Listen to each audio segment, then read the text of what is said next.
fumbling around furniture. Aiden cursed as he bumped the bookcase. "Would you fucking wake up already?" he yelled at Chad. But there was nothing Aiden could say, no cajoling or threats that would shake his opponent's position, no sound or facial expression he could make that would inspire fear. Chad was asleep and incapable of being reasoned with, incapable of speech. Sweat poured down the other man's face, dripping from his lashes into his eyes, but he wasn't capable of feeling it. Aiden kept a running tally of Chad's weaknesses, cataloging them in his mind for use if necessary. The instant Chad began to move sluggishly and breathe laboriously, Aiden seized the moment. Moving with tactical precision, he forced the other man to retreat until the backs of his legs hit the low coffee table and he stumbled, falling backward.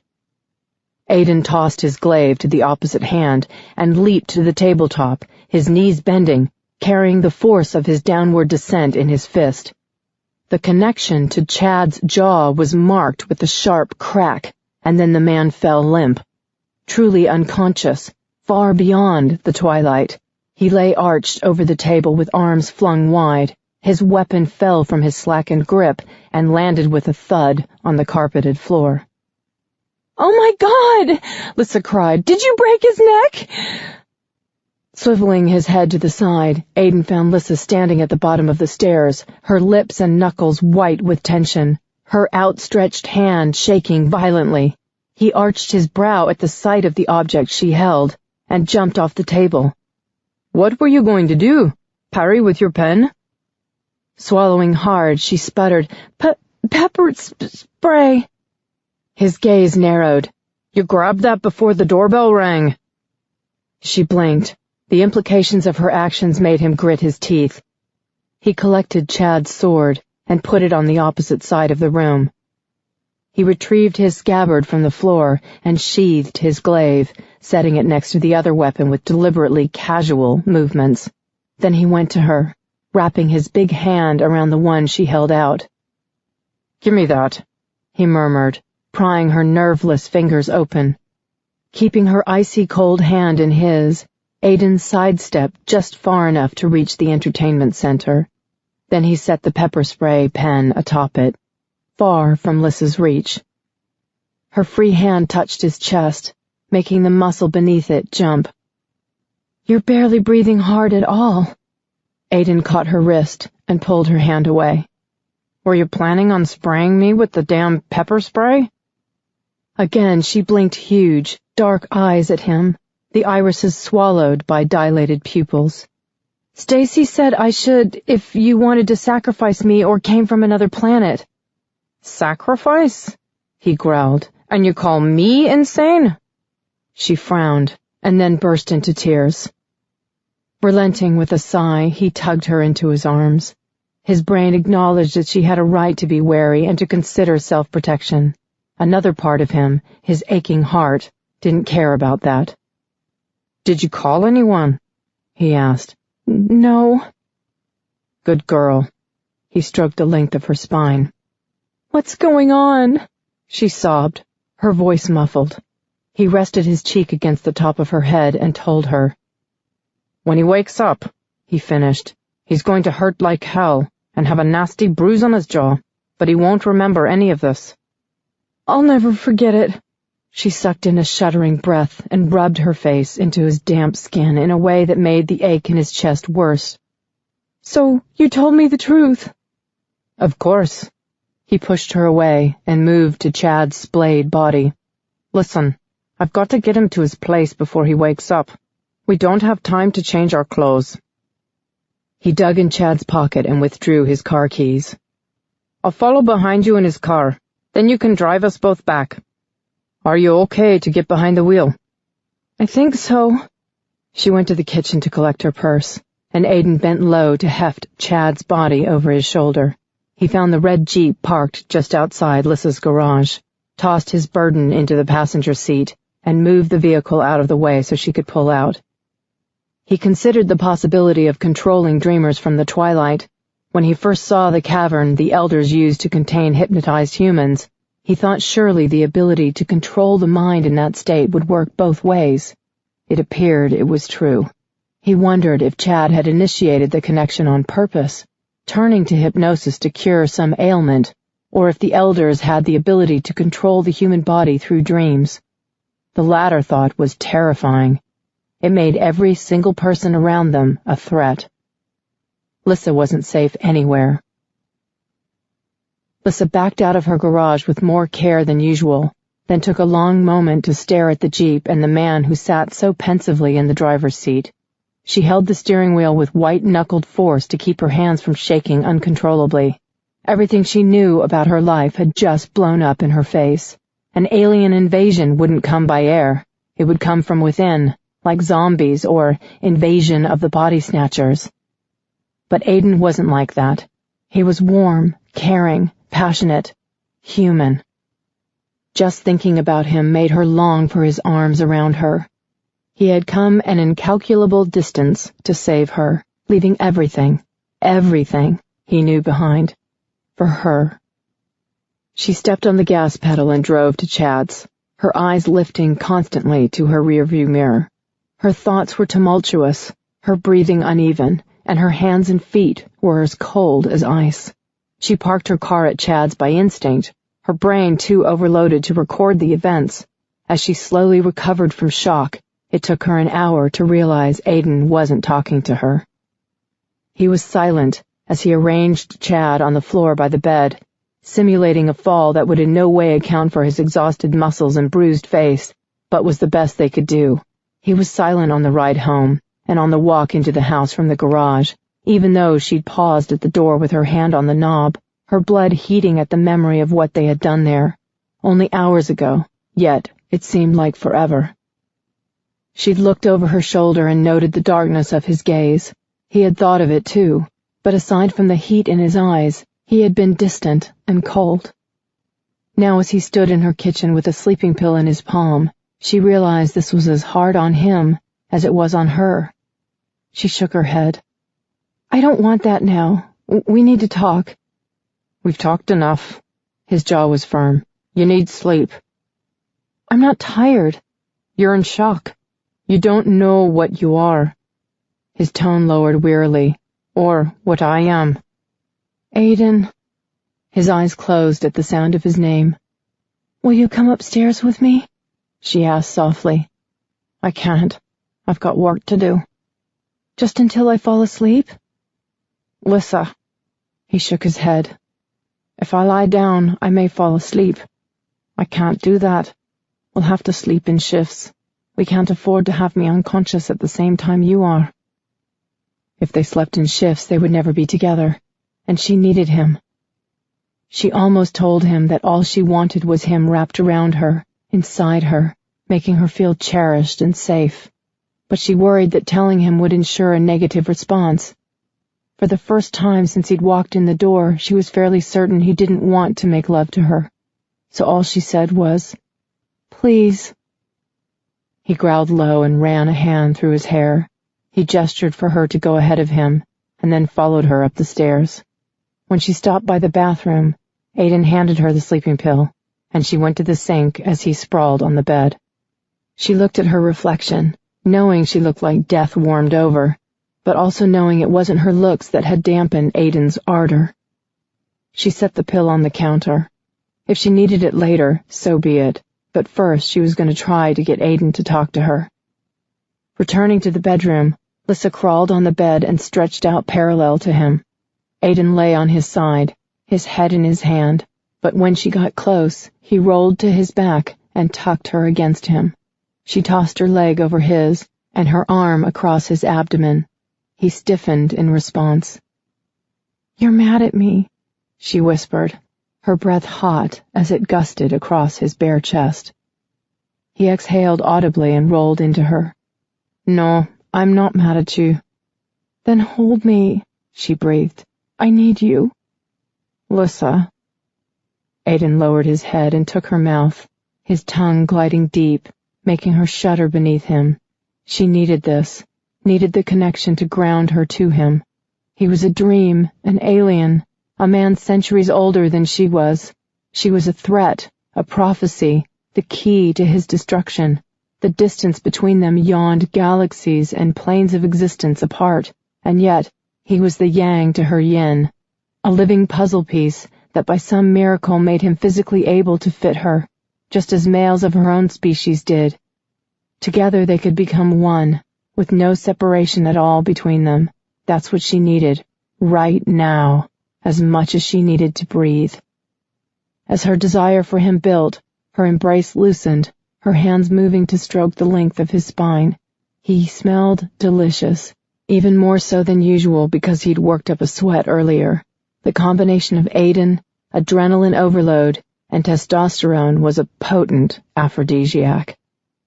Endlessly in lust with him, she stroked his tongue with her own. "Remember the apple?" he murmured into her mouth. Lissa stilled. "Yeah." "That hasn't changed just because you understand now." "What are you saying?" "I don't know how long I'll be here," he said softly, his gaze starkly intense beneath the lock of black hair that fell over his brow.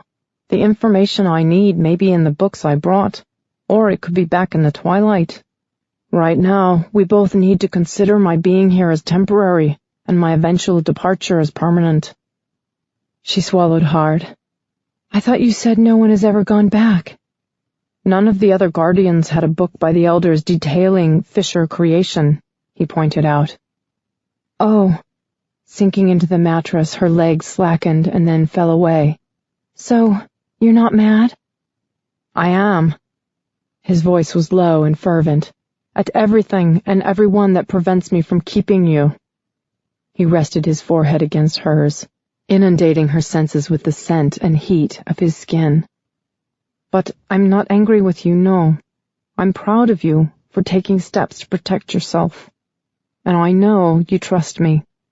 You wouldn't have let me take you without a condom otherwise. You're a doctor and far too smart to gamble with your life like that." Aiden rolled off her and stared up at the ceiling. "I don't understand how you could go back," she said, frowning in confusion. "I'm not even sure I understand how you got here." He turned his head to look at her with a gentle smile. "You've heard of Athena, haven't you? Goddess of wisdom, who sprang fully formed from Zeus's head." "That's a myth," she scoffed, but the similarity was startling. Shrugging, Aiden said, "Aren't all myths and legends based on some grain of truth?" "So..." She stared at his profile, melting inside at how beautiful he was. A large, graceful, and deadly predator sprawled across her bed. She'd watched him through the balusters while he fought with Chad, watched the play of muscles in his arms and chest, the way his PJ bottoms had stretched over his thighs when he lunged forward, and the tight roping of his abdomen as he'd leaped backward. The calculating way he'd studied his opponent had made her shiver, and not just with fear. Just as Stacy said, Aiden Cross was a dangerous bad boy, and she wanted to tame him. Before he could reply, she jumped him, throwing herself over his hard body. He grunted from the impact and stared up at her with wide eyes. She took his mouth so he couldn't protest, her tongue gliding along his lips and then slipping inside. Her fingertips found his nipples and rubbed them lightly. His answering groan was music to her ears. "It's too late for caution," she whispered against his lips. They were glorious, firm, and beautifully etched, but so soft, and the way they moved, the way they made love to her. "It's gonna break me anyway. I think you should make it worth my while." "I haven't already?" His accent was pronounced, betraying her effect on him. "I want more." She sat up and yanked her camisole over her head, tossing it to the floor. She cupped her breasts, rolling the aching points between her fingertips. "Oh, Lissa," he murmured roughly, his hands rubbing up and down her thighs. "You drive me insane when you do that." She opened her mouth to say she hadn't ever shown him her breasts, and then remembered what he had said earlier. They'd been lovers in her dreams. "I've done this for you before." He replied, his thumbs slowly working their way higher, setting her skin on fire. "Not fair. You have more memories than I do. I have to catch up." His mouth curved, and her heart beat faster. Catching his hands, she pressed her breasts into them. "Please don't end this," she begged, throwing aside her pride. "I need you. Desperately." Aiden rolled then, coming over her in a blanket of big, hot, sexy male. "I need you too." He nuzzled against her throat and slipped a hand up the leg of her shorts. "Too much." She sighed and wrapped around him again. If she took a moment to think, she would be terrified of the future. But here, now, it was heaven. "Tell me you're with me," she moaned, arching into his fingers as he parted her and stroked across her clit with the feather-light touch of a calloused finger. He kissed her with heartbreaking tenderness. "I'm with you."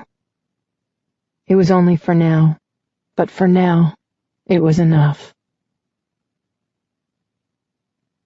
Chapter 13.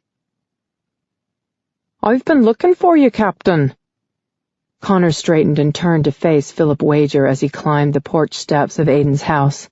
Tall and wiry, the lieutenant approached with a long-legged stride that ate up the distance between them.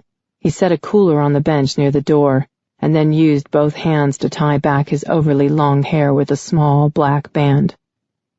"You found me." Now presentable to a commanding officer, Philip bowed low. Connor returned the salutation and then arched a brow in silent query. "Permission requested to speak freely, sir." "Granted."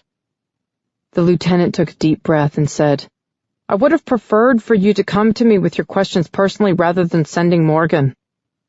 "But then you would have been put in a position you could not retreat from gracefully, defy your commanding officer or betray the elders.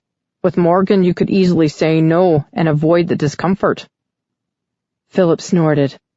"I've defended your back and saved your life, but you can't approach me as a friend and ask me for help?" "Every friendship has its limits," Connor said grimly, leaning his hip against the railing. "Yours with Captain Cross seems to have no bounds."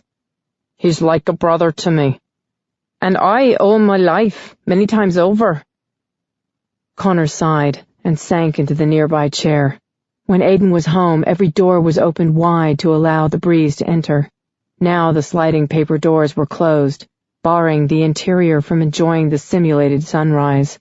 The lack of Aiden's dynamic presence brought an unusual and uncomfortable silence to the place. "He's not the same man you knew, Wager. He's a fugitive who's stolen the key and abandoned his men and duty." "You don't believe that any more than I do." Philip gestured to the bench and asked, "May I?" "Of course." Setting his elbows on his knees, Philip studied him with a narrowed glance. With his long queue and stormy gray eyes, he had a renegade appearance to go along with his loose cannon reputation. Because of his volatile nature, he'd been a second lieutenant for centuries longer than he should have been. "The elders seriously misjudged you. They'd hoped the promotion would win your favor away from Cross." "Yeah, and they failed, so they undermined me, assigning patrols to the Dreamer without my consultation." Connor shrugged. "You got beer in that cooler?" Smiling, Philip reached inside and withdrew an icy canister. He tossed it over and then grabbed his own. "The captain has kept his woman far from the twilight, but her own defenses are formidable. The elders requested a contingent from the Corps of Engineers, and they said the only way to get past that door is if she lets us in." "Impressive. Did you expect Cross to choose a woman who wasn't? Her unusual ability is unnerving, isn't it?" Connor's gaze drifted beyond the porch to the green grass and rolling hills beyond. This was his world, and he would continue to defend it with his life. "Doesn't it create doubt in you? Have you thought perhaps Cross is wrong about her?" "Of course I've considered it, but he's never been wrong before." Connor tossed his head back and emptied his beverage in 3 large swallows. Like Philip, he was withholding judgment on the Dreamer until he met her himself. But it didn't look good so far. "So now what?" "My team waits." "Excellent. Care to share your plan?" Philip held out a second beer, but snatched it back quickly when Connor reached for it. "Sharing works both ways." "Cheeky bastard." Connor laughed for the first time in weeks. Aiden had been absent only days, but the mess he'd made of his life since meeting the dreamer had pretty much killed the humor Connor relied on to make it through eternity. The less you know, the better for you. Oh, yeah, and I'm known for doing what's best for me. Philip finished his beer in much the same way Connor had. You'll need help. You can't go it alone. And I can't think of any other elite besides you, me, and Cross with balls enough to take on the elders. Connor's grin widened. All right. I need to get into the control room at the rear of the temple. What control room? The one Cross saw before he left. The one Connor had seen briefly in Aiden's thoughts the first night his friend had been gone. They'd met for a moment through Aiden's dream, but the captain had been vulnerable with fever, and the connection hadn't held. The dream had been like nothing Connor had ever seen before, misty, a bit distorted, like a television channel with poor reception. Whether that was due to the unusual illness, or to some genetic differences from humans that altered penetration into the twilight, he didn't know. And Aiden hadn't returned in a dream state since then to help him find out. What's the control room for? Philip asked. Grabbing the beer from the other man's unsuspecting hand, Connor chuckled at the scowl he got in return. Hell if I know, but we need to figure out what exactly the key is supposed to do, if we want any hope of preventing it from happening. That knowledge should also give us a pretty good indication of whether or not Cross's dreamer is the key, or if the elders have made their first mistake on record. Breaking into the temple sounds dangerous. I think so. Shit, I hope so. Wouldn't be any fun otherwise. Connor tossed back another beer and then belched. So, here's what we'll do. Call and check on him, Stace, please. No way. Lissa dropped her head back onto the pillow and ran her hand through her tangled hair. She was surrounded by Aiden's scent, even though he was no longer in bed.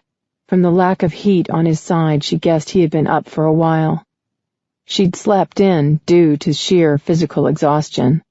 The man had stamina in spades, his body a well-honed machine. I just want to make sure he's okay. Chad's fine. You said so yourself yesterday. That was before Aiden kicked his ass. He was an innocent pawn in the battle between her and the elders, and she hated that she had inadvertently caused him pain.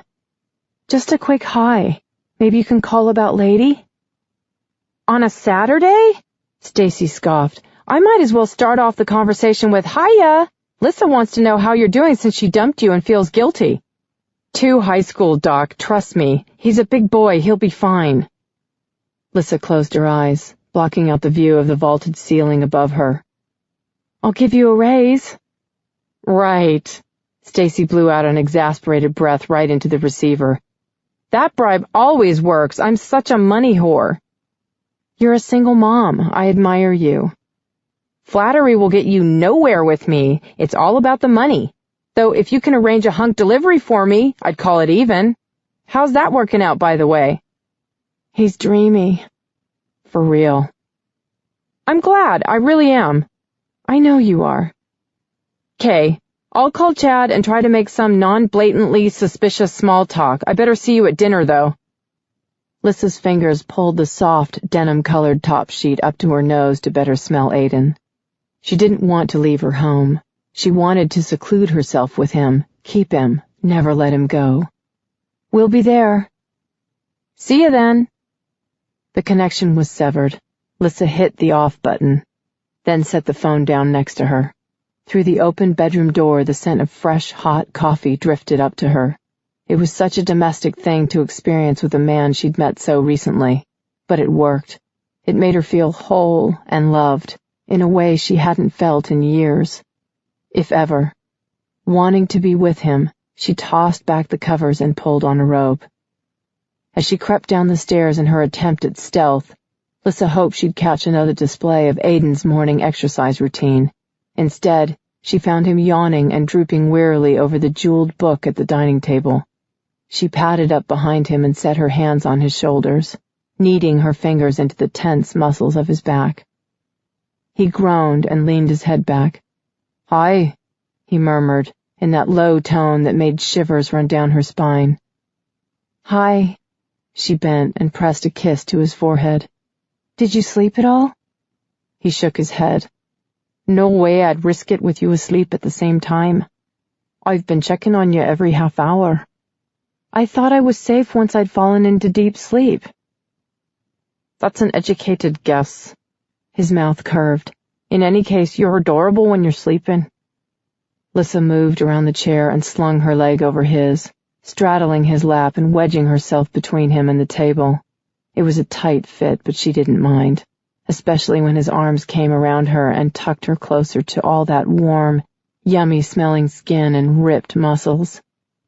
"Find anything interesting in that book?" "Some things, yes." He sounded weary and disheartened. "Basically, I'm just translating at this point so I can look at the whole text at once. Piece by piece isn't working." "You can't read it?" "It's in the ancient language, like most of your words are derived from Latin."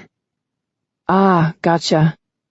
Her hand slipped along his bare sides, and her lips moved along his jaw, her aim to take both of their minds away from talk of Aiden going home.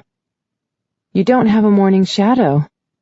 He purred, tilting his head to grant her access to his throat. "Guardians don't grow facial hair beyond eyelashes and brows." "Really?" The doctor in her pulled away in curiosity. "What other physiological differences are there between us?" "Nothing important." He rolled his hips sinuously beneath her to prove his point. "I see morning wood is universal." She giggled when his fingertips danced across her hip bones. "Morning wood is for guys who just woke up. This wood is the kind a guy gets when his woman sits on his lap wearing only a robe." Kissing the corner of his smile, she got serious. "Have you slept at all since you got here?" Aiden sighed. "I slept the first night I was here." "You were sick, so that doesn't count." "Are you trying to mother me?" The warmth in his eyes made her stomach quiver. "My feelings are far from maternal. I'm being selfish, actually. You're going to need your strength for sex." "Oh?" His eyes lit wickedly, and he pushed the chair back. Rising, he set her down on the wooden tabletop and then reached around her to sweep all the books to the floor. The steady thuds and rustling sounds of pages flipping was strangely erotic. Leaning over her, he forced her to drop backward until she lay across the table like a feast. "Sometimes less energy leads to longer foreplay. You'd like that, wouldn't you?" His tongue licked along her bottom lip. She caught it and sucked on the tip. He shivered, and she smiled, loving that she had that effect on him. "I need you to have energy," she murmured against his mouth, "so you can help me burn off all the food you've been making me eat. I've never eaten at 3 o'clock in the morning before. I'm sure it went straight to my hips." "Ha!" he scoffed, pulling back to give her a mock glare. "You're underweight and you know it. Besides, you needed to eat to make up for missing breakfast." "Was that your reasoning?" Lissa pursed her lips skeptically. "I thought you were refueling me for round 6. Or was it 7? You could give the Energizer Bunny lessons on going and going and going." "I'll give you lessons," he threatened, tugging open the belt she had at her waist. She smacked at his hands. "No way. Sleep first, then sex." "But I'm not tired." "Bullshit. You look worn out." But she was tempted. Boy, was she tempted. Yeah, she was sore and ached in places she hadn't known she had. But the pleasure. Dear God, the orgasms were addictive. They blew her mind and fried her nerve endings. She understood sex addiction now, completely. "I know you want it," he purred. "Otherwise, you would have gotten dressed. And you know, I've got more than enough energy to give you what you want." "You shouldn't have any energy. You should be spent." Her head tilted to the side. "Are all guardians as horny and tireless as you?" "Not all, no. I've always had an appetite, but it was easily satisfied." He pushed the edges of her robe aside and licked a trail from her pelvic bone up between her breasts. Her back arched upward. Are you saying I can't satisfy you? Every damn time, he whispered, his lips hovering just above a hard, waiting nipple. You're about to do it again, too. His mouth, hot and wet, seared her skin. She gasped and writhed, but was quickly subdued by his fingers sliding between her legs. They parted her, stroked her clit, slipped inside her. He released her breast and growled. Fuck, that makes me so hard. He withdrew and slipped 2 fingers inside her. I can feel my cum in you. You're soaked with it. Yeah, she gasped as he pressed deep. I told you. You should be spent after last night. Reaching down, she caught his wrist and stilled his movements. Tell me something. Are we reproductively compatible? He went completely still, then took a deep breath. Would you want us to be? His gaze was steady, intense, searching, deep sapphire pools that were slowly losing the cynicism she'd seen when she first opened the door to him. She made him happy. She had no doubts about that. The tip of his finger rubbed gently inside her. Would you, Lissa? The question broke her heart. As she'd lain in bed that morning, a bunch of silly, unrealistic dreams of Prince Charming and happily ever after had flooded her mind. The knowledge that he was home with her, making coffee for her, hers to take. She couldn't deny that thoughts of sharing her life and a family with him had rushed to the fore. Tears stung her eyes. Yes, I would. It was all she could say past the lump in her throat, but it was enough for Aiden. He cupped her cheek and lowered his lips to hers. Then, let's try. What? Every muscle in her body was strung tight as a bow. Are you saying it's possible? His smile was sweet, but his eyes were sad. I have no idea, but we can dream. Picking her up, he carried her to the couch. JB caught a clue, for once, and leaped from the sofa arm to pad off to a quieter venue. Aiden laid her down carefully, sinking to his knees beside her, his beautiful eyes dark with lust and love. His large hand slid up her inner thigh. I can't conceive, Aiden. I take medicine to prevent it. In my dreams you don't.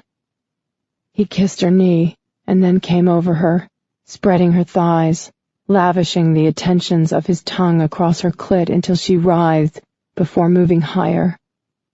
She leaned up on her elbows, watching, shrugging out of her white terrycloth robe 1 arm at a time, eager to feel his warm skin next to hers.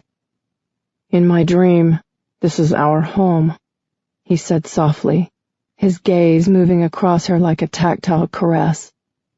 We wake up early every morning, so we have time to make love. Slowly, my body covering yours, pushing deep inside yours, as if we have all the time in the world.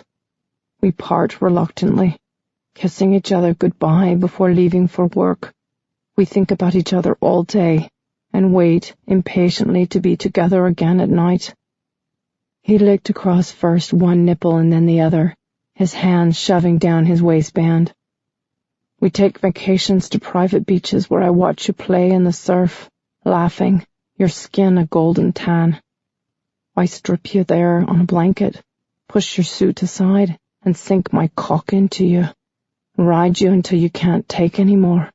Then I carry you inside and take you again. We share meals together, trials together, life together. Lissa's head fell back into the soft cushions as his fingers went to her pussy and slipped inside her. Aiden. She closed her eyes to fight the tears, but they escaped anyway, sliding down her temples and wetting her hair. Every day you say my name just like that, soft and breathless with desire, and every time I hear it, I love you more. I think of how lucky I am to have you, how well you take care of me, always fussing after me. I soak up every moment of it, because I need you. His voice lowered and grew husky. So much. Yes. Her fingers slipped through his hair as he levered his body over hers. his pendant dangling and glowing between them, his lean hips sinking between her spread legs. The wide, flared head of his cock teased the slick opening to her cunt, making her arch to take more of him. I need you too. And one day, we decide it's time to have a baby. His hands cupped her shoulders, holding her in place as he eased his cock into her, filling her full with the heated, throbbing length of him. Oh, God, she breathed, her head thrashing as he didn't move, merely kept her pinned to the couch with every inch of his body. He'd left his pajama bottoms on the floor when he'd joined her, and the coarse hair on his calves and thighs tickled her delicate skin. She felt the weight of his heavy balls resting against her buttocks, and the tears fell faster. I take you like this. He withdrew, the broad head massaging her. He pushed back inside, forcing his way into her greedy, clenching depths. I fuck you as often as I can. I meet you for lunch and take you in your office. I keep you drenched, soaked with my cum, ready for the moment when you're fertile. She whimpered as she tightened helplessly around his pumping cock. That's it, he purred, his accent thick and sexy as hell. Tell me how much you like it. I love it, she gasped, writhing under a perfect deep stroke. Beneath her calves she felt his buttocks clench and release as he fucked her slow and easy, swiveling his hips, rocking into her. Drugged by the pleasure, Lissa gave herself up to his expertise, her head falling to the side, her hand stroking his back in time with his leisurely, unhurried rhythm. She set her heels on the couch and pushed up, opening herself further so he could drive deeper, shafting her pussy in long, heavy drives. The sun continued its steady ascent, the rays of light slanting through the window and warming her skin. She breathed in a shuddering breath, willing to give up everything she had for endless mornings just like this one. He took her as if they had all the time in the world, as if they could do this forever. Arching his back, Aiden pressed his cock into her deepest point. She came with a silent cry, her cunt rippling along his throbbing flesh, her body shaking with the force of her orgasm. Sweet Lissa, he breathed, moving his cock in gentle nudges, making her climax roll through her in waves. Just like this. This is how we make our child. He thrust hard and groaned as he joined her. She felt the warm release of his cum as it flowed deep into her, the hard jerking of his cock making her moan with pleasure and heartache. Aching with the force of his orgasm, Aiden pressed his lips to Lissa's, his mouth hard and his teeth clenched tight as he surrendered to his need for her. He gasped when it was over, his tongue sliding into her mouth, his embrace almost crushing. She sobbed quietly beneath him. He turned his head and pressed his damp cheek to hers, wondering how he would live the rest of his immortal life without her. She would grow old and die, as all mortals did. How would he bear it? He wanted that dream he'd shared. He longed for it with every fiber of his being. His heart grieved for the loss of the future he wanted but could never have. But what he'd deciphered in the ancient text that morning left him no choice. He was going to have to return to the twilight. And this was the last time he would ever make love to Lissa. Chapter 14. Aiden rolled to his side, taking Lissa with him. On the narrow space of the couch, they were locked tightly together to keep from tumbling to the floor. His cock still throbbed inside her. Her pussy still milked him gently. He took a deep breath and tucked her closer, struggling to find the strength to leave her. Aiden. Lissa's exhale gusted warmly over his sweat-dampened skin. It shifted through him, moving from his heart to his toes in a tingling ripple of pleasure. He murmured, caressing the soft skin of her back. He would never get enough of touching her, holding her, making love to her. The knowledge killed something inside him, that warm spot of hope and peace she'd given him. There has to be a way for you to stay. The lump in his throat was painful to swallow past. He didn't know what to do with this surfeit of emotion. He'd been numb with loneliness for so long, nearly dead inside, caring only for the men under his command. He had respected every woman he'd taken to bed, but the name they spoke was not his. He was Cross, or Captain, and the distance between them was vast, even if their bodies were as close as they could be. I want to take care of you, Lissa whispered, her fingers moving through his hair. I want to make you laugh, make you happy. You do. His voice was rough, scratchy like sandpaper. I don't want to stop doing those things. You need someone to take care of you. He pressed a kiss to her forehead. What a pair we are. You need looking after too, hot stuff. You and I spend so much time taking care of everyone else. We neglect ourselves. You're the only thing I've ever wanted just for me, selfishly. What he wouldn't give to spend his life with her, grow old with her, die beside her. Far better for life to be short and sweet than eternal and empty.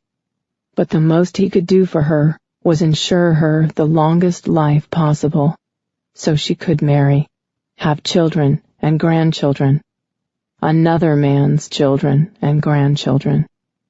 The images in his mind were like a knife thrust deep in his heart, turning, gouging, killing him slowly and without mercy.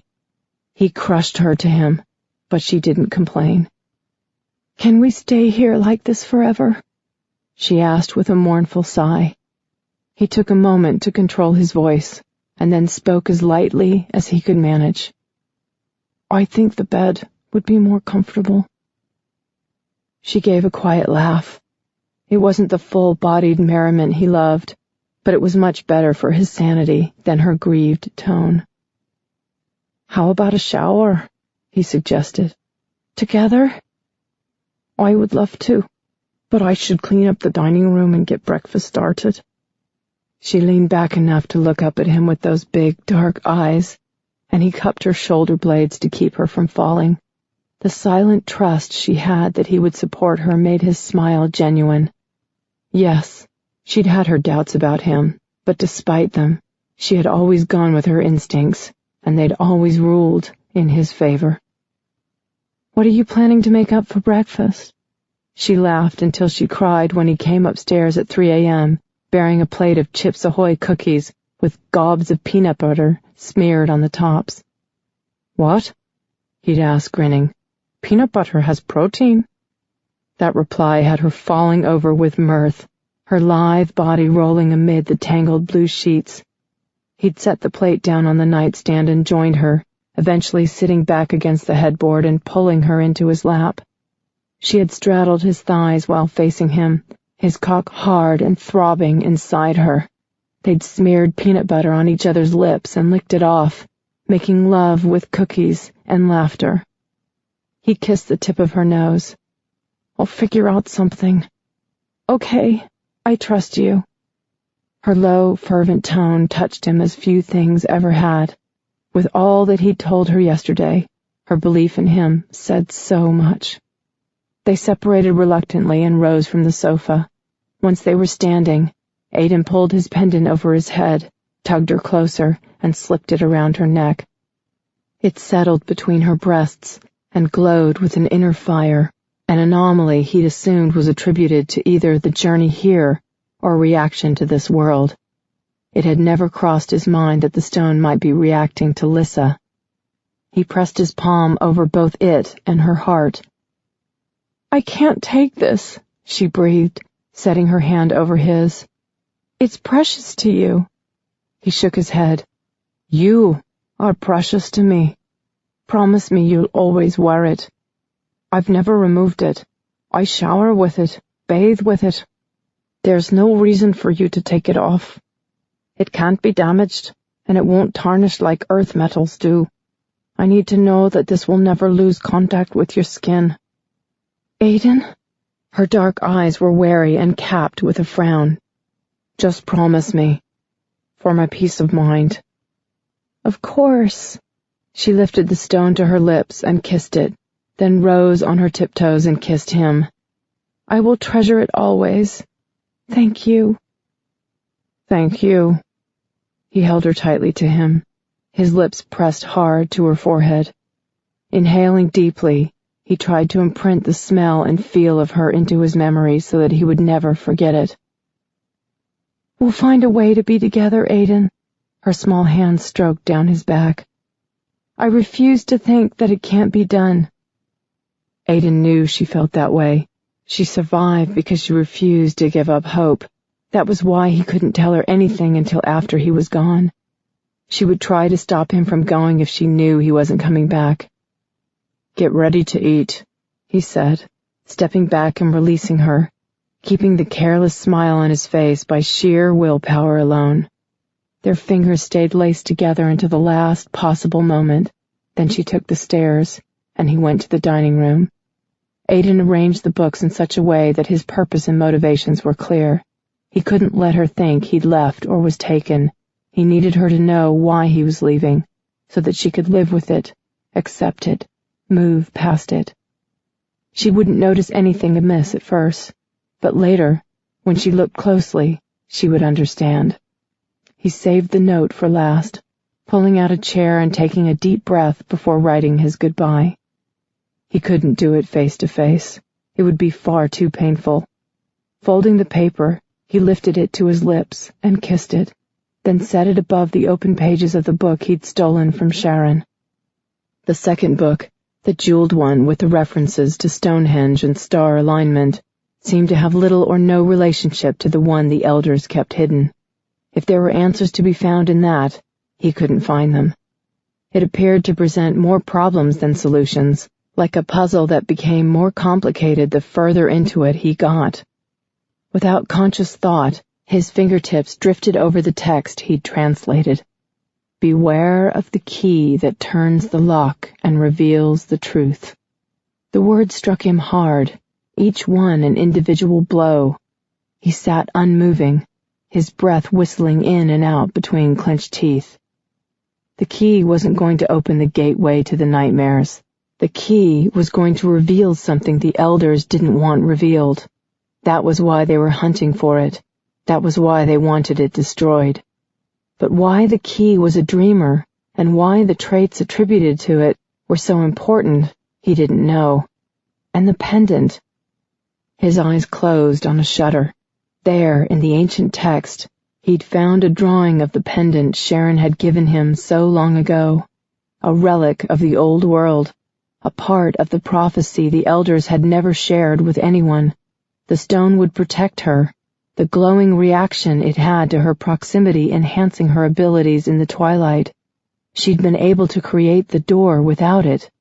With it, he imagined she would be able to keep guardians and nightmares away from the portal altogether. She would finally be safe in dreams. When he'd first translated that section of the text, he'd been confused as to why something so dangerous would be given to him. A man who was sent out nightly to interact with dreamers who might be the key. Why wouldn't it be locked away? Then he read further. The key, the lock, the guardian. Lissa was the key, as evidenced by the reaction of the stone, which was the lock.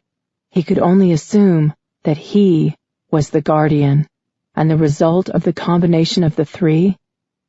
The end of the universe as we now know it. Further translation was sketchy. Many of the words used were unfamiliar to him, but some things were clear. Rupture, annihilation. To say it didn't sound good would be a huge understatement. He had to return to the twilight for answers, and he had to stay away from Lissa. Fisher creation wasn't the direction he needed to be looking. He needed to know what it was about Lissa's ability to see into the twilight and control dreams that made the elders so fearful. Why wouldn't a curious guardian like him be an equal threat? And the stone, what was it? What was its purpose? Why had it been given to him? And what did all this mean? Were the elders malevolent or benevolent? He didn't know, but he couldn't help thinking that if their cause was just, they would have shared it freely with the guardians. They'd lied about so much. They said the trip to this world was one way, but parts of his translation led him to believe otherwise. Why would they hide the ability to travel freely between the conduit and this plane? It was only one of countless unanswered questions. But if he was wrong about the round-trip travel, it was possible he could wake again in this world. Aiden's jaw tightened. He couldn't allow that to happen if his presence here jeopardized Lissa. He would have to prevent it, by whatever means necessary. The water in the shower upstairs turned off, galvanizing him into action. Aiden washed quickly in the downstairs bathroom, then moved to the kitchen, steeling himself inwardly for the parting that was rapidly approaching. Hearing the low, warbling bird call that said it was safe to proceed, Connor set his jaw grimly and entered the Temple of the Elders. Using comms wasn't possible in a situation like this, where their transmissions would be picked up and used against them later. By necessity, this was a stripped-down mission, his favorite kind. Philip had taken out the guard at the entryway with a blow dart dipped in tranquilizer. Then he'd retrieved it from the unfortunate man's neck so that no evidence was left behind. The guard would awaken with only the vague sensation of having dozed, perhaps in boredom. Connor would do the same to the lone sentinel in the control room. They hoped their careful planning would prevent them from being both seen and remembered. If they could manage to get some answers and then retreat without being detected, he would consider the engagement a resounding success. Keeping this objective in mind, Connor moved within the shadows, his senses alert, his steps deliberately planned and timed to avoid being recorded. He entered the middle hallway that led away from the hide-in. The hall to the left branched off toward the living quarters of the elders. The hall to the right led to a secluded, open-air meditation courtyard. So far, so good. As he walked, a vibration beneath his feet drew Connor's attention to the floor. The stone shimmered and became translucent, frightening him for a moment into thinking the ground had completely disappeared and he was about to fall into the endless blanket of stars revealed. He groped for the wall in an instinctive gambit to save himself. Then the view of space melted into a swirling kaleidoscope of colors. "Fuck me," he breathed. Arrested by the display, Connor stared agape, wondering if what he was watching was real or a projection of some sort. Then, knowing time was short, he forced himself to ignore the vertigo caused by the floor and continued on. With each step, ripples of writhing colors spread outward, as if he were walking in a body of shallow rainbow water. Up ahead, he spied an arched entryway and stealthily pressed his back to the wall directly next to it. He glanced inside and saw one elder bent over a lighted console. Connor withdrew the dagger at his thigh and held it away from him, angling the shiny blade to catch the reflection of his industriously working target. He would have one shot at this. If he missed, he would give away his position and intent and set himself up for severe disciplinary action. So he pulled out his blowgun with his other hand and waited patiently, ignoring the drops of sweat that slid down his temple. When the elder finally turned away to remove a book from the wall of volumes behind him, Connor filled the doorway, taking the space of a heartbeat to aim before sending the tiny dart flying across the not inconsiderable distance between himself and the elder. He then returned to his spot, his gaze on the wildly swirling floor, waiting until he heard the thud of the unconscious elder falling. Before he entered the room, Connor whistled, telling Philip that he'd succeeded and to start the clock ticking. The tranquilizer would not hold for long. "Tell me all your secrets," he murmured, setting his blade next to him on the control panel. Before him lay a semicircular panel of lighted buttons. Above that, embedded in a raised lip, were a dozen small vid screens, each one displaying a view of various guardians engaged in their assignments. He stared at the display, his mind faltering at the realization of what exactly he was looking at. All this time, the guardians had assumed their moments spent in a dreamer's stream of unconsciousness were private.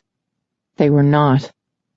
Which means they would have known of the captain's suspicions about the dreamer. They would have seen the growing attachment between the two.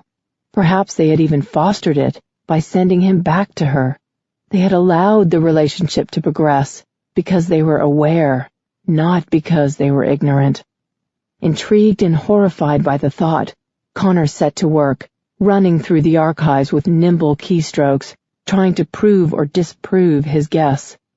A quick glance toward the doorway showed him that the hallway floor had resumed its appearance of marble now that he no longer stood upon it. Too many oddities in a world he once thought he understood completely.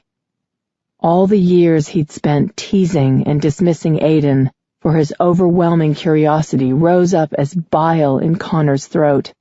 Sex and fighting were all he had cared to focus on. How frivolous that seemed now.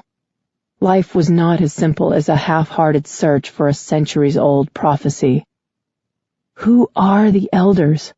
Who put them in charge? Why the drastic change in their appearance? Where did they learn about the key? Why do we stop aging? Don't you ever wonder these things? You ask too many questions, Cross.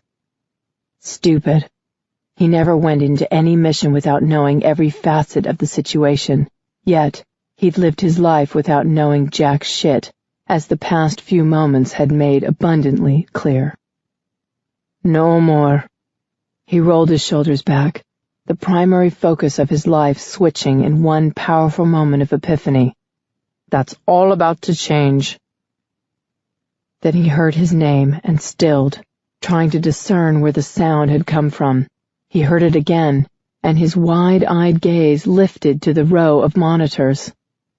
Cross! And on the farthest screen to the right he saw Aiden's dream, and Aiden. As Lissa put lotion on her face, she considered her dilemma and wondered what, if anything, she could do about it. She couldn't help Aiden with the books he'd brought with him since his language was beyond her, but she had noted that the new books he'd purchased the day before had been about Stonehenge. She didn't know why the place held such interest for him, but she would find out. No matter what she had to do, there was no way in hell she was going to let him just walk out of her life. Not after what he'd shared with her this morning. Her immortal warrior had gone his entire life without needing or loving any woman until he had found her. Now she was his dream, and it was a gift she wouldn't give up without a fight. Stepping out of her bathroom, Lissa paused mid-step. Aiden lay on the bed, asleep. She smiled affectionately, her heart swelling with emotion. My poor darling. Even dream lovers need to rest sometime. She patted barefoot across her short pile oatmeal carpet, her hands tightening the fold between her breasts that kept the towel from falling. Standing over her bed, she took in the clothing he wore, loose-fitting black pants and matching vest. Unlike the clothes he'd purchased yesterday, these garments fit him perfectly, hugging him like a second skin to his hips, where the trousers then flared wide for ease of movement. The foreign material and seamless construction reminded her that they came from different worlds. Her heart in her throat, she memorized his beloved features as they looked in that moment. The hard, angular lines, softened by slumber. Aside from the strands of silver hair that lined his temples, Aiden looked no older than her 30 years. Gorgeous, she breathed, deeply enamored with his bared arms and golden throat. Bending over, she pressed her lips to his. I love you. He slept on. Needing coffee desperately, Lissa dressed in a cotton mini dress decorated with soft pastel flowers. She was halfway down the stairs when she heard a familiar voice calling her from the open front door. "Lissa?" She bounced the rest of the way down. "Hi, Mom." Her hug was exuberant. "What the hell happened to your entryway?" her mother asked, poking at the cracked and powdered remains of a tile with the toe of her heeled sandal. "I dropped something." "A sledgehammer?" Lissa laughed. "Did you just giggle?" Her mother's head came up, and her eyes narrowed. She whistled low. "Look at you! Whoever your guy is, he didn't waste any time getting to the honeymoon stage of the visit, eh?" "Mom!" Shaking her head, Lissa went to the kitchen for coffee and found a covered plate of Ritz crackers with peanut butter and raisins on top. "What is that?" her mother asked, her wide eyes an odd contrast to her cosmopolitan appearance. Dressed in a soft gauze multicolored skirt and azure blue tank, Kathy looked fabulous, as always. She moved her hands while talking, making the thin gold bracelets on her wrists tinkle merrily. "It's breakfast." "Are you babysitting Justin again?" "Nope, this is my breakfast." Lissa picked up a cracker and took a bite. It was the best thing she'd ever tasted, made by loving hands. It carried a heated reminder of their late-night snack. "Ugh," her mother wrinkled her nose. "So where is he?" "Where's who?" Lissa poured a quick cup of coffee, added cream and sweetener, and washed down the sticky peanut butter. "Don't be dense. I want to meet him. I haven't seen you look so good in years." Smiling, Lissa picked up another cracker and walked around the counter to take her favorite stool at the bar. Her mother followed, a frown marring the space between her brows. "Is he a professor?" She moved to the dining table and looked over the books there. "Or a student?" "Something like that." "Why the mystery? I don't like it." For a moment, Lissa tensed, wondering how she could explain the jeweled book. Relief filled her to see that it was hidden beneath a stack of papers. "You're just nosy." "Stonehenge, huh? I've always wanted to go there." "Not me." Not if it meant Aiden would go home. There was so much she wanted to learn about him, so many things she wanted to show him and share with him. He said he knew everything about her because in the twilight he could see into her mind. She wanted the time to know him just as well. "Did he go to the store or something?" Kathy asked, looking around. "Maybe he saw your idea of breakfast and decided to get some real food. Really, Lissa, you can't feed a man a meal like that." "He's sleeping upstairs." "Ooh." Lissa immediately regretted telling her mother. Kathy was hurrying up the stairs before Lissa could protest. All she could do was follow and hiss, "This is bad, even for you, Mom." "Just a peek. I promise I won't wake him up." Her mom paused in the bedroom doorway and froze. She said nothing for a long moment and then, "Jesus, is he real?" "No, he's a blow-up doll, top of the line." Her mother glanced over her shoulder with a glare. "Smart ass." She turned her gaze back to the bed. "Where did you find him, and are there any more like him?" "He found me, remember?" And thank God he had. Lissa lifted to her tiptoes so she could see him, too. Aiden Cross sleeping on her bed was the most erotic sight ever. The two of them were silent, both of them arrested by the glorious specimen of masculinity stretched out in vulnerable slumber. The only sound in the room was breathing, the soft in and out of air in lungs.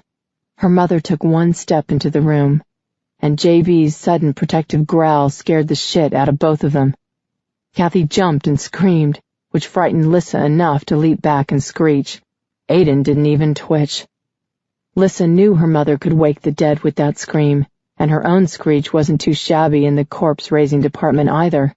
Her heart, already racing from recent events, kicked up a notch. Something was very wrong. "Mom, you'll have to leave now." "Why?" "Hot guy, in my bed, you figure it out." A hot guy who wasn't moving or reacting to external stimuli. "I don't know how the hell you plan to wake him up if two screaming women didn't do it. Poor guy, you wore him out." Kathy moved toward the stairs, her hand still pressed to her chest. "That animal is possessed, Lissa. You'll never catch a man with that beast around." "Don't worry about that now. Lissa hurried her mother down to the first floor and then hugged her with more than usual fervor in the entryway, breathing in the familiar scent of Coco by Chanel. In case she wouldn't get the chance again, she said, "I love you, Ma, a lot." "I know, baby." Kathy's hand stroked over her head and down her back, bringing tears to her eyes. "Will I get to see your McDreamy awake sometime?" Lissa set her shoulders back. "I'll do everything I can to make that happen. I promise you that." "Connor, damn it, where the fuck are you?" Just as a dreamer would be, Aiden was fully cognizant of his surroundings. However, unlike a dreamer, his stream was degraded, creating a murky glass effect. Connor spent precious moments trying to figure out if he could reach his best friend from the control panel, or if he would have to leave. In the end, he quickly erased all the vids of the last several minutes in the temple, then met Philip outside. "Cross has returned to the twilight in the dream state." Philip frowned, then nodded. "Go to him. I'll take over in the control room and see what I can dig up." "No way. It's too dangerous. You won't have a second to watch your back." "Fuck it," Philip dismissed with a snort. "We went to all this trouble. I'm not wasting our efforts. The chances of us getting this opportunity again are slim to none, and you know it. So we find another way. An engagement like this can't be done with only one man.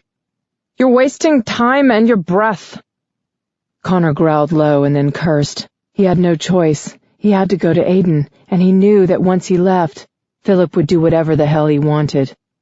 "You get caught, and I'll have your ass." "Deal. Now go." Rounding the building, Connor reached the grassy plateau behind the temple and leaped, gliding swiftly past Aiden's home to the high mountain, then beyond it. Before him spread the Valley of Dreams, wide golden beams rising from the valley floor and piercing the misty sky until they could no longer be seen. The varying streams of unconscious thoughts spread as far as the eye could see. Writhing shadows and wisps of black smoke betrayed the nightmares who infiltrated the valley despite their best efforts. This battleground was not the hell that the gateway was, but the stakes were just as high. He skimmed the edge, traveling as fast as possible, reaching the valley border farthest from the temple and then dipping over the rise. There, in the ignored stretch of rocky outcroppings, was the flickering beam of pale blue light that represented Aiden's stream of unconsciousness. Connor had been here before, just by an odd bit of chance.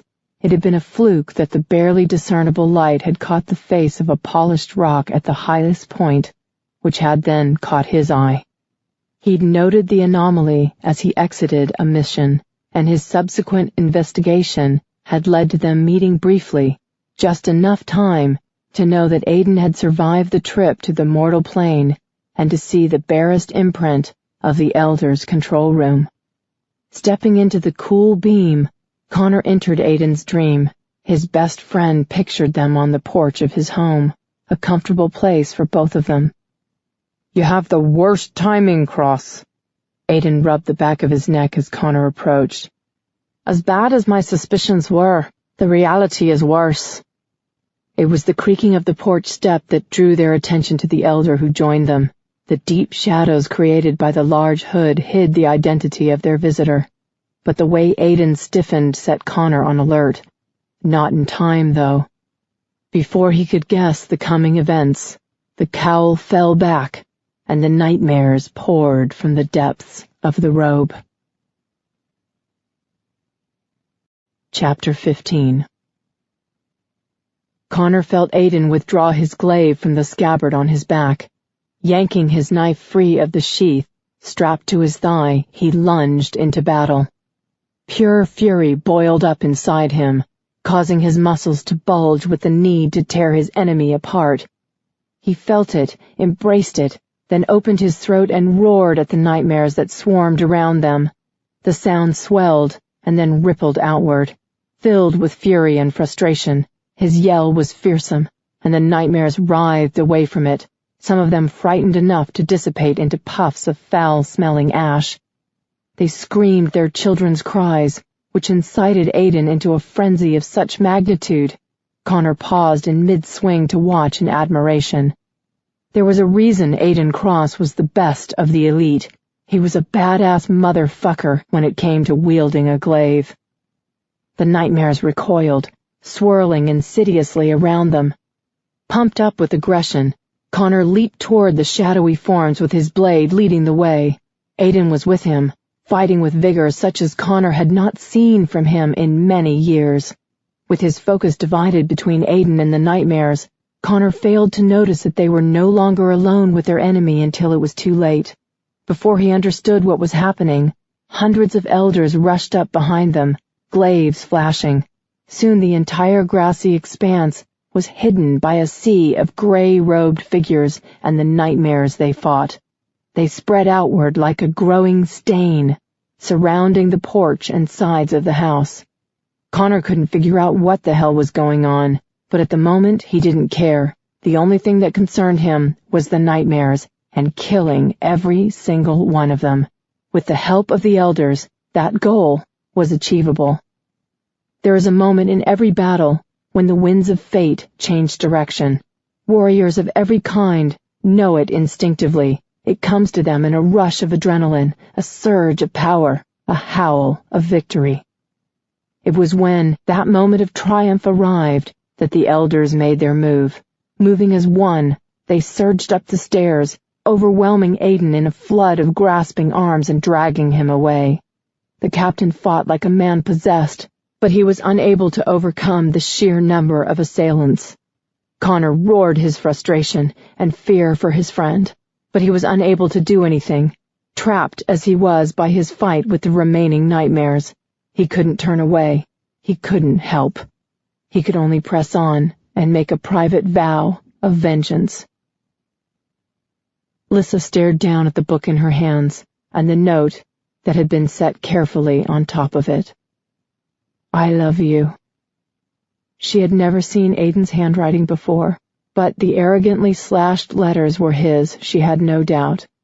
Like the man himself, it was beautiful and bold, yet harshly drawn with sharp angles. Her fingertips followed the lines as she cried. He thought staying with her would place her in danger. He was willing to sacrifice himself out of love for her. Aiden. She brushed away her tears and then gripped the pendant in a fist. You're not doing this alone, and I'm not letting you go without a fight.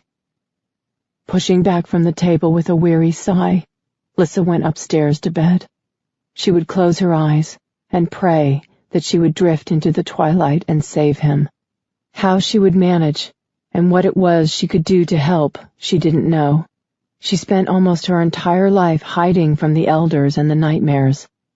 Now, she had no choice. She had to face them. She couldn't just do nothing. She couldn't leave Aiden suspended like that, his body in one plane, his mind in another. So far, she had gone with her gut instincts every step of the way. She wasn't going to stop now. Lissa set one knee on the mattress and crawled over to Aiden. She curled up against his side, her leg over his, her arm flung across his waist. His chest rose and fell steadily, but his heart raced in a desperate rhythm. She pressed her face into the side of his throat and breathed in his scent. It centered her, reminding her of his touch and his tenderness. He had come through a damn galactic fissure for her. It was time to do the same for him. Lissa woke on a blanket on a beach. It took her a moment to orient herself to her new surroundings, but before she could catch a complete breath, the full force of her situation hit her like a bucket of ice water dumped on her head. She leaped to her feet, her hands automatically moving to dust the sand from her clothes. She touched her garments carefully, a miniature female version of Aiden's black vest and loose trousers. "Kick-ass clothes," she said softly, lifting her chin. "Damn straight." Newly armed with memories of the time she had spent with Aiden here in his world, Lissa was even more determined to save her man. The vision of his blue eyes filled with such desolation and hopelessness made her heart ache. "I'm glad to be here with you," he'd said the day he arrived on her doorstep. His smile had been so filled with joy, it stopped her heart and squashed her common sense like an annoying bug. "I'm coming, baby," she murmured, heading toward the big metal door that waited just beyond the circle of light created by her dream son. Taking one last breath of courage, she gripped the handle and pulled the door open, and met eyes of startling gray.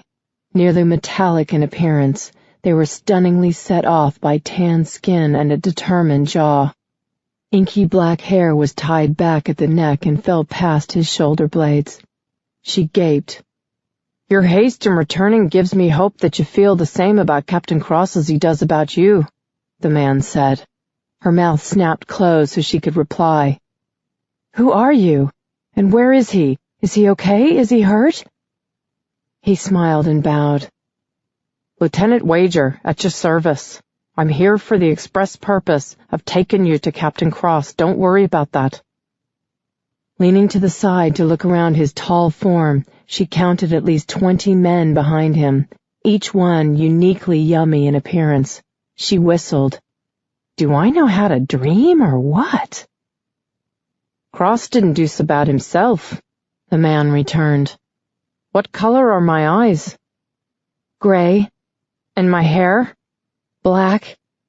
"So it's true," he murmured. Then his amused gaze ran down the length of her body and back up again.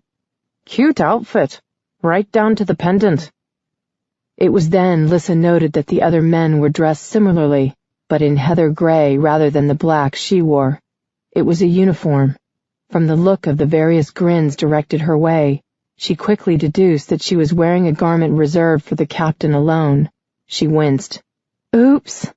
The necklace was a gift. The rest is a mistake. I'll change." "No, don't," he said quickly, staying her with a hand on her arm. "You look great, and the element of surprise is an excellent advantage." She blew out her breath. "Yeah, well, it's the only one I have." At his arched brow, she added, "I'm a veterinarian. If you have a sick pet, you won't find anyone better to handle it than me. But if you want Sydney Bristow, you're out of luck." His grin widened. "Let's see if you can exit the slipstream." "What?" He gestured for her to precede him, and the other men moved out of their way. "According to the prophecy, you're the key, and we're supposed to be scared shitless of you. I can't see you doing much damage trapped in your own stream of unconsciousness." She paused. "What happens if I can't get out?" "Nothing." "Okay." Lissa caught his hand and squeezed it. His eyes widened in surprise. "What's your name? Your first name?" "Philip." "Promise me, Philip. If I can't help, promise me that you'll save Captain Cross no matter what." "Definitely." The word was said with such conviction that she believed him without question. "Okay then, I'm ready." For what, she didn't know, but she was as prepared as she would ever be. With a firm hand at the small of her back, he led her away from the door toward a wall of shimmering blue light. Beyond it, she could barely make out shadowed forms. It was like looking through a curtain of electric blue water. "Can you see that?" he asked. She nodded. "All you have to do is jump out." "All right, here goes nothing." Lissa took a deep breath and leaped. There was one mistake that everyone who crossed Connor Bruce made more often than they should. They underestimated him. Usually he found grim satisfaction in this. Today was no exception. "We are pleased that you see our side now," one of the elders said, a lone voice speaking for the collective. "Forgive me for my earlier behavior." Connor bowed in a feigned show of remorse. "I'm not a man who likes to be taken by surprise, and I certainly don't like being restrained. We knew you wouldn't immediately understand why Captain Cross had to be taken into protective custody, but we hope you remember that our purpose has always been to serve and protect our people." "Of course," Connor lied smoothly. "No one doubts this, least of all me. Captain Cross does." Connor shrugged, hiding the intensity of his enmity with half-lidded eyes. The key has corrupted him, but he's always put his duty before everything else. A small amount of time away from her influence, and he'll return to his senses. He's gone without a romantic relationship longer than any man I know. First loves always screw with your head, but it's only temporary. I'm sure you all know this. Of course, and we agree. The captain will be sequestered for a time, and then he will slowly be reintegrated into the community. I will be available to assist you with his reacclimation when the time comes. Excellent. Your cooperation is greatly appreciated. You may return to duty, Captain Bruce. Connor's glance swept over the sea of shadowed faces before him. He bowed again and then departed, stepping out to the courtyard, where unknowing guardians mingled completely unaware of the lies they lived with. The sky was dark, the day long over. A cool breeze blew past him, carrying the scent of fragrant night-blooming flowers. In the distance, the roar of the waterfalls could be heard. Home. Like Aiden, he'd been born here and had no memories of the world the guardians had abandoned long ago. But what was home? Was it a place, or was it people who cared about you? He knew he was being watched, so he went straight to the Valley of Dreams. Biding his time was something he had learned to do well during his service in the elite. He expected it would take a few moments of clearing his head before he could adequately consider all the places they would take Aiden to be sequestered. His feet hit the ground running, which was why he couldn't stop in time to avoid the lithe blonde who popped out of a slipstream directly before him. He hit her full force, and down they went, her screech so loud his ears rang. Clutching her to his chest, he twisted mid-fall and kicked upward, shooting them straight up into the air to avoid crushing her on the ground. "What the hell?" she yelled, kicking his shin. "Ow! Fuck! Let me go!" The tiny virago in his arms fought like a pissed-off kitten, scratching and kicking and hissing. "Stop it!" he ordered in his most commanding voice. "I'm the key!" she cried, shooting him a glare with big dark eyes, not the least bit cowed. I'll put a hex on you."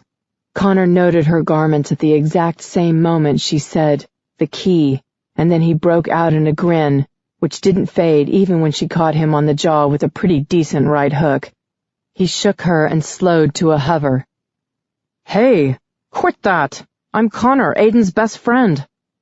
She stilled in mid-swing and gaped at him, giving him the chance to really look her over in the simulated starlight. She was beautiful, slender but curvy, with golden tresses that fell haphazardly around her shoulders. Full red lips and huge brown eyes that tilted slightly at the corners gave her classic good looks and exotic cant. "Oh." She wrinkled her nose, and he could see why Aiden would find such interest in this woman. "Sorry." "A hex, huh?" He laughed. She scowled, a facial expression that didn't detract from her beauty at all. Chortling below them rose in volume, and then Philip appeared, nearly doubled over as he hovered in the air nearby. "I think she might have kicked your ass, Bruce, if she'd wanted to." "Only because I wouldn't hit a girl," Connor retorted. "Excuses, excuses." Philip winked at Aiden's lady. "You were tearing him up good, Lissa." Despite her recent spate of violence, Connor had to admit he had a hard time picturing her as the destruction of anything. She was so tiny, and a bit too thin. She also had those eyes that were clear and guileless. She looked down at the ground a good kilometer beneath them, and then flung herself into his arms, clinging to him like a vine. "Oh, geez, put me down." Brows raised, Connor sank slowly to the valley floor. Her body was a soft, warm weight against his. He blew out his breath, part of him wishing Aiden would return to being a perennial bachelor. The other part of him acknowledged that Lissa was a hottie with a tough spirit. Some dreamers came to them in lucid dreams, but never had any of them been able to leave their stream of unconsciousness to walk among them. As soon as her feet hit the ground, Lyssa stepped back and stared at the blonde giant who had scared the shit out of her. Two things struck her at once. One, he was huge, close to 7 feet tall, and at least 230 pounds. Two, he was just as gorgeous as every other guardian male she'd seen so far. He also had that same delicious accent. "Cute outfit," he grinned. "That's it," she muttered. "I'm changing." "No, don't," he said quickly. "I bet Cross would love to see you in that." Her eyes stung at the reminder, and her wardrobe malfunction faded to insignificance. "I need to see him. We need to get moving." "Agreed," Philip said, all traces of humor leaving his handsome features. "We don't have a lot of time. The elders have vids everywhere. They're going to know Lyssa's here." "They took him," Connor rumbled grimly. "I have no idea where." Lyssa stood stock still, teary and feeling like a dumbass. What the hell did she think she could do here? Aiden's men were more than capable of saving their commanding officer. More than likely, she was just going to get in the way. "I saw where," Philip gestured to his men, who fell into a loose formation. "I watched on the control panel." "Fuck me," Connor said suddenly, causing everyone to stare at him in confusion due to his low, wary tone. Lifting her startled gaze to his, Lyssa then turned her head in the direction he was looking. Revealed by the light cast off from the surrounding slipstreams, a smoky black stain encroached on them in a perfect circle. It widened rapidly, growing by the second. "What is that?" she asked, her stomach roiling in dread. "Nightmares." Philip withdrew his glaive. "Thousands of them." Chapter 16. Lyssa watched the writhing black shadows with wide-eyed horror. They were translucent, their shape no more than a misty fog. A strange noise came from them, a high-pitched squeal that struck her already stretched nerves like nails on a chalkboard. Random words could be heard amid the cacophony, but they were too jumbled to make any sense. "What are they doing?" she asked, crouching so she could see through the legs of the giants who had formed a protective circle around her. The men shifted restlessly on their feet. "They're not doing a damn thing," Connor said. She held her tongue, but as the minutes stretched out, she finally asked, "Is something happening that I'm not seeing?" "Nothing's happening," Philip muttered. "That's the problem." She shouldered her way into getting a little better view. "Huh?" It was hard for her to reconcile the wake-up in a cold sweat nightmares with these wispy puffs of smoke. She leaned closer. "Boo!" They slithered back swiftly. "Shit!" Connor stared at her with wide, wary eyes. She made a face. "Sorry." Then she noted how all the men were gaping at her. She blew out her breath and retreated back to the center. Great. Her childish moment was witnessed by all. "They're attracted to her," Connor said with awe in his tone. "But they're afraid of her too. I wouldn't believe it if I weren't seeing it myself."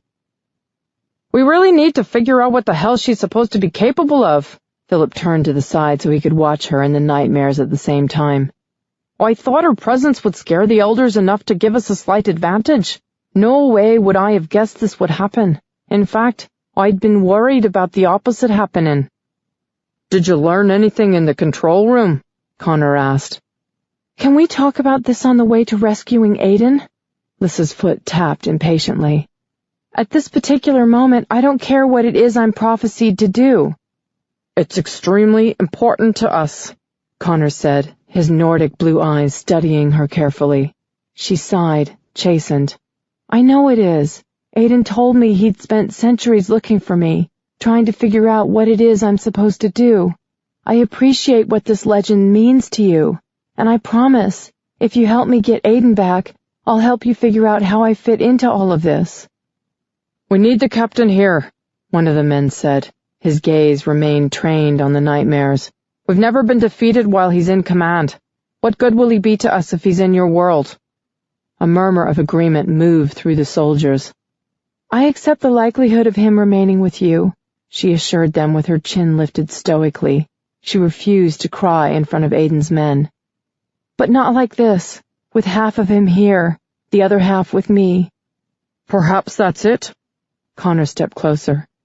Maybe the gate you'll open is not the one to the nightmares, who clearly don't know what to make of you. Maybe it's the gate between the twilight and your world. No way. Her arms crossed her chest. Aiden told me your entire elite force was created to prevent the spreading of nightmares into my world. I would never jeopardize that. Actually, Philip said softly, the elite were created to kill you. She had no idea what to say to that. Let's see if they'll allow us to leave without a fight. Connor sheathed his sword and withdrew the smaller blade at his thigh before coming up behind her and wrapping a brawny arm around her waist. He pushed off gently, slowly levitating them.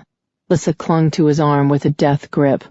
The nightmares writhed in frenzy, the noises they made rising in volume, but they made no effort to attack them. Philip rose too, as did the men under his command. They continued to hold their swords at the ready until they were some distance in the air. Then Philip gave a command she couldn't understand, and they all returned their blades to their scabbards. Just beyond the rise, there's a lake. She felt Connor's nod. I know where it is. Let's go. As they glided rapidly through the misty evening, Lissa studied the landscape beneath them. This beautiful place was Aiden's world. He had spent centuries defending it at great risk to his life. Here he was nearly immortal, and he had the power to make things happen simply because he thought of them. Her eyes burned with tears. Earth was not the place for a man like Aiden, she realized. He would find a way back here, and he had warned her, once he left, he would not come back. Connor's voice was loud in her ear. If Cross was being kept beneath the lake, there would be no way to approach the area cautiously. Philip glanced aside at Connor. You've been there? Not completely. I didn't surface within the cavern. I couldn't. From what I could tell, there's only one entrance and no way to enter with any sort of stealth. Damn. Lissa winced at the frustration she heard at the lieutenant's voice. Once you free Captain Cross, what will happen to all of you? Won't the elders be mad? All the men looked grim. It was Connor who answered her. We know the risks. Will they kill me? She asked, trying to steel herself for the confrontation ahead. Everything was a possibility. She wasn't ruling anything out. I seriously doubt Cross will let anything happen to you, he answered dryly. And you? She asked. And the lieutenant? None of you have any reason to trust me. Hell, I don't even trust myself. I have no idea what it is I'm supposed to do. What if I sneeze and everything blows up? His arm tightened around her, which she appreciated immensely because they were really high up in the air. Do you love him? Desperately. And if your existence jeopardizes his? I expect you to take care of it. His chest rose and fell against her back. You would die for him? If that's what it takes, she said fervently, the rushing wind making her tears flow across her temple and into her hair. He risked everything to come to me, Connor, knowing that even if he made it alive I wouldn't remember him. We spent so little time together, but it was enough for him. He wanted me badly enough. You want him the same way? Oh, yes. She smiled, turning her head to face him, causing her hair to blow into both of their faces. She brushed it back impatiently, and suddenly found it contained by a rubber band. Did you do that? He shook his head. Oh, man. Yeah, he muttered. Oh, man. They were silent for a few moments, and then he said, When we get to the lake, we're going to dive straight in. The cavern is quite a ways down, and we need the velocity to get there. I'll warn you when the time comes. Hold your breath and don't struggle. Try to keep your body straight and your limbs tucked in to minimize the resistance in the water. Got it. I have no idea what we'll find down there. They'll have the area well guarded, and they'll know we're coming. I understand. I'll stay out of the way. Good. I would have preferred to leave you behind, but you're presently with the only people in the twilight who have any desire to keep you alive." Lissa's lower lip quivered, and she bit on it. Everyone in this world wanted her dead. They whizzed over a low mountain and bore down with stunning force toward the lake revealed on the other side. "Follow me," he yelled to the others. Then much lower, "Get ready." She took a deep breath and instantly found it seized in her lungs as they plunged headfirst into the icy water. Trying not to struggle, Lissa quickly grew dizzy, her lungs spasming from the unbelievable chill. It felt as if it should be slushy with ice. Just before she passed out, they lunged upward into warm, humid air. Sputtering and gasping, she was hauled out of the water and thrust roughly aside. Lissa wiped the water from her eyes and saw the melee their arrival had instigated. Her elite guards fought with swords against a legion of gray-robed figures who also wielded deadly blades. The space was small and cramped, dominated by a circular computer console and a clear screen of rapidly flickering images. Depending on her angle, she could see right through to the room beyond, a space filled with wide beams of light like the one she had jumped out of earlier. Slipstreams. The sight of the hallway on the other side of the cavern galvanized her into action. She leaped out of the way of an elder who was retreating from an elite sword. Dodging falling bodies and wicked blades, Lissa crossed the space and made her escape, desperate to find Aiden.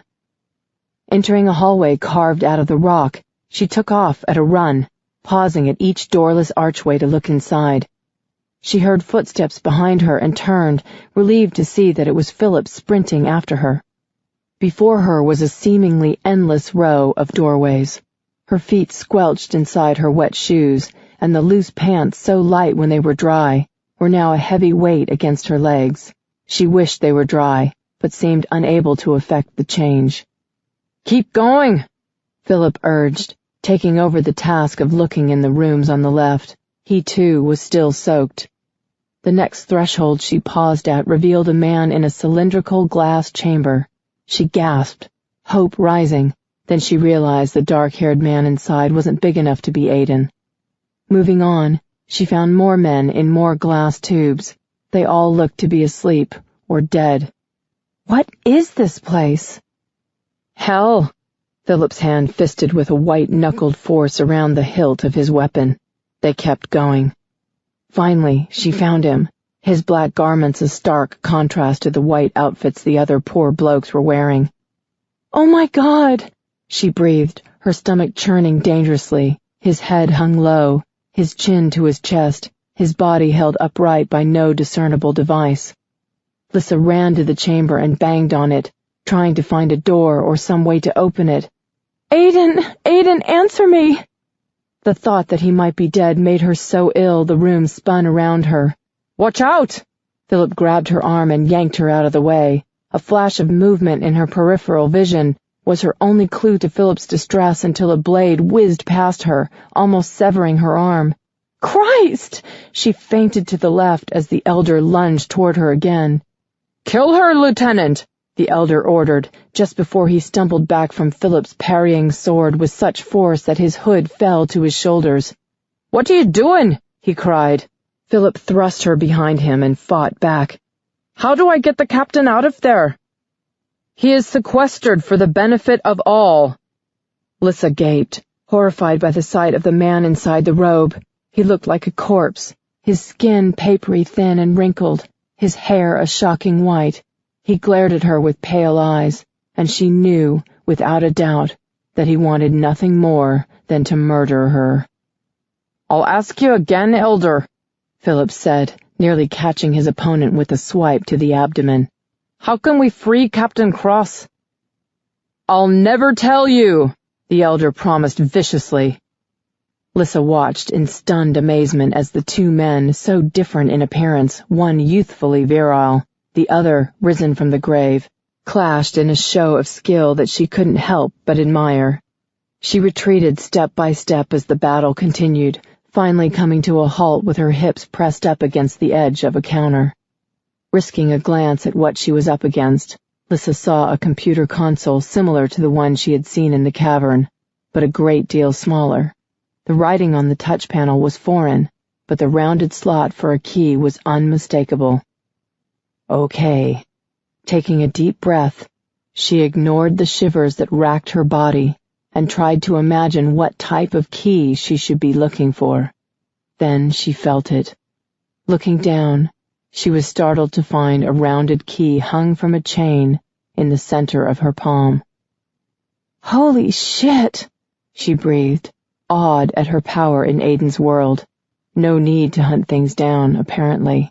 A quick check with the lock proved that she had the right key. Now she just had to help Philip get rid of the elder. "Got it!" she grinned as she imagined a pitcher with a handle, and it appeared in her hand. Fat at the bottom with a narrowed lip for pouring. It looked exactly like the Kool-Aid mascot. She waited until the perfect moment, then leaped into action, bashing the elder on the head when he came close enough. The glass shattered. He made a gurgling noise and then collapsed at her feet, his sword clattering to the ground. Left with a pitcherless handle, Lissa tossed it aside and dusted off her hands on her wet pant legs. "Whoa," Philip said, his swinging arms stilling in mid-air. "Here!" She tossed Philip the key, and he caught it in his free hand. "Get Aiden out of that tube." He moved over to the console. "I'm on it." Philip powered up the touchpad. A moment later, a loud hiss of air signaled the opening of the chamber, and Lissa hurried to it just in time to catch a stumbling Aiden. "Baby," she murmured, her legs spread wide in an effort to bear his weight. He clutched her tightly to him, straightening, his cheek nuzzling against hers. "You're wet," he noted in a slurred whisper, "and not for the reason I'd like." "Sex fiend," she retorted, her throat tight with relief.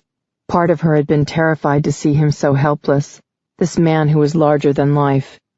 Even when he was asleep, there was a taut alertness about him that never let anyone forget how dangerous he was. He had lacked that in the tube. "Are you okay?" His large hands cupped either side of her spine, pulling her hard to his body until there was no space between them. He held her like that for a long moment, then she felt his head lift and his frame stiffen as he processed their surroundings. "No, I'm not okay. I'm pissed and freaked out. What the hell are you doing here?" "Saving you." "Fuck." "Can you stop thinking about sex?" Aiden's reluctant chuckle rumbled against her chest. "Hot stuff. You drive me crazy." Her hand slid up his back and into the thick, silky hair at the nape of his neck. She snuggled into him, and then rose to her tiptoes so she could press loving kisses along his jawline on the way to his throat. As her tongue licked across his pulse, he groaned and trembled. "Lissa," he breathed, cutting off her air with the strength of his embrace. "I was so worried." "I'm terrified. This is the last place I want you to be." She rubbed up against him, and he hugged her tighter, his hands wandering possessively over her back and hips. "Captain."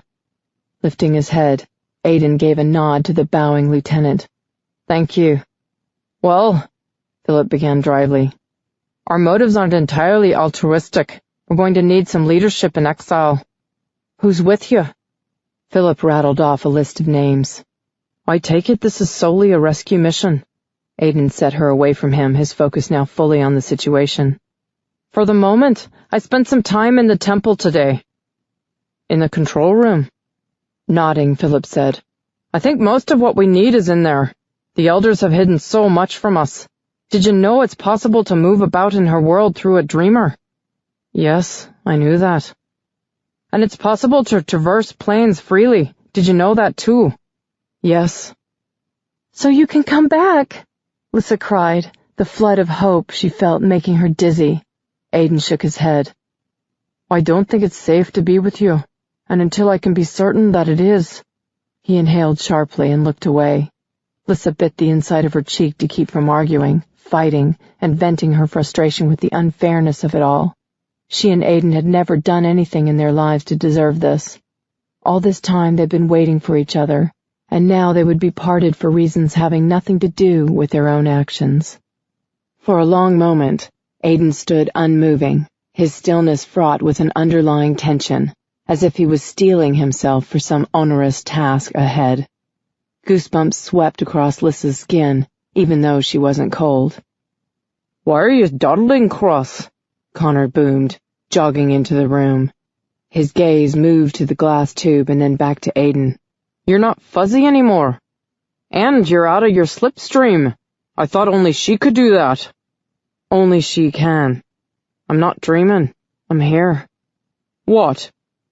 "The elders retrieved me," Aiden explained grimly. "All of me." "Bullshit," Connor snorted. "If they could create closable fissures, we would have moved into the mortal realm long ago and left the nightmares here. There's a hell of a lot we don't know, like these tubes. They're filled with elders in training." "What?" Philip turned away from the console. "No way." Lissa frowned, remembering the men she had seen in the other rooms. They didn't look anything like the elders in the gray robes. "I want Lissa out of here," Aiden said roughly. "Take her back." "No!" She reached for his arm, which tensed to rock hardness beneath her fingertips. He looked down at her with icy blue eyes. "To my knowledge, your life is in danger outside of your slipstream. You shouldn't have risked yourself for me." "But you can risk yourself for me?" Aiden said nothing, his gorgeous face set in tight, hard lines, and his beautiful eyes, the ones that had looked at her with such love a moment ago, were now emotionless, ancient. "I need you alive, Lissa, more than I need you with me." Connor handed his sword to Aiden, then grabbed her around the waist and lifted her off her feet. As they moved toward the doorway, Lissa called out in confusion. "Don't make this more difficult than it already is." He looked away, his jaw tight and nostrils flaring. "Give me something to work with, Wager." Connor stepped out of the room. "Don't take it personally," he murmured, his lips to her ear. "He has to shut off his emotions or he'll never be able to think of the next move." Using that impossibly long-legged stride of his, Connor quickly ate up the distance to the cavern. There she saw the elders restrained in the corner, some injured, others tossing out dire warnings of retribution. Aiden's men appeared unnerved by the situation, but they kept the tips of their swords aimed at the huddle and didn't waver. At the console, one man worked with rapid keystrokes. He looked up as Connor stepped into the space. "Captain, can you take a look at this?" Connor nodded and set her down. "Don't move," he warned. He took over at the touchpad, and she was suddenly forgotten by Aiden's men while still getting the death stare from the creepy elders. The air was humid due to the large body of water just beyond the rock edge, but she was cold, chilled from the inside. The two men at the console worked industriously for long moments, and in the interim Lissa's attention turned inward, focusing on the need to keep herself together until she was alone. She fought the nearly overwhelming desire to run back down the hall to Aiden. Knowing he was so close was torture. She wanted him with a soul-deep longing she doubted would ever be appeased, but she understood his motives. She couldn't bear it if something had happened to him either, which was why leaving him was killing her. He was going through all this alone, and she wanted desperately to be of help to him. She was so lost in thought, she didn't immediately notice how unnaturally quiet the room had become. It was only when she felt heat at her back and inhaled the sexy, luscious scent that belonged to Aiden alone that she became aware of the change. Lissa stiffened. "You're still here," he murmured. He stood unmoving behind her, nearly touching, enough that she felt him breathing, slow and deep. She could sense the struggle within him, the fight to keep his distance, her eyes squeezed closed and her hands fisted. She understood why they had to part this way. Cold turkey. He couldn't afford to let his feelings out. The affection he had shown when he first exited the tube was a liability now. Once a dam was broken, the flood wouldn't stop until there was no water left. She was also holding back, knowing that when she grieved over his loss, the initial despair would last for days. but she couldn't leave without telling him, at least once. "I love you." The shudder that moved through him rippled across the space between them. His hands circled her wrists, but he maintained that provocative distance. His thumbs stroked over her pulse. "Cute outfit," he whispered back. A tear formed and then fell, quickly followed by another. Lissa was grateful that he couldn't see how his reply affected her. Friendly, no intimacy. She opened her eyes, refusing to let her torment be witnessed by the elders. "Remember your promise," he said softly. "Don't take the pendant off. Ever." She nodded, unable to speak. Connor approached, his demeanor subdued. She wondered what he saw when he looked at them, especially when he glanced away with a wince. Aiden released her and moved to the console. She swallowed hard and turned her back to him. "Let's go." Every step away from Aiden crushed her further, until she was gasping in agony. Connor stepped into the water on the shallow ledge and held his arms out to her, catching his outstretched fingers with hers. She stifled a scream as she was grabbed from behind in a crushing but instantly familiar embrace. One steely arm lashed around her waist, another pinned her between her breasts. "I love you," Aiden said hoarsely, his lips to her ear, his body wrapped around hers with a tangible desperation. "Tell me you know that." Her hands came up to clutch at his forearms. "I know." Lissa almost told him to dream of her. Instead, she held her tongue and felt her heart break. Waking with a start, Lissa jackknifed upward, her heart racing so swiftly she felt it against her ribs. Sweat coated her skin, and her chest heaved with panting breaths. The space beside her in the bed was empty, the pillow still retaining the shape of the man who had rested there so recently. "Aiden!" Tears welled and fell in a constant stream. Lifting the pillow to her face, Lissa breathed in the lingering scent of his skin and cried.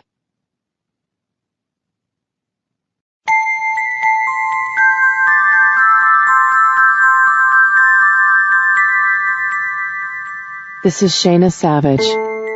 We hope you have enjoyed this unabridged recording of Pleasures of the Night by Sylvia Day.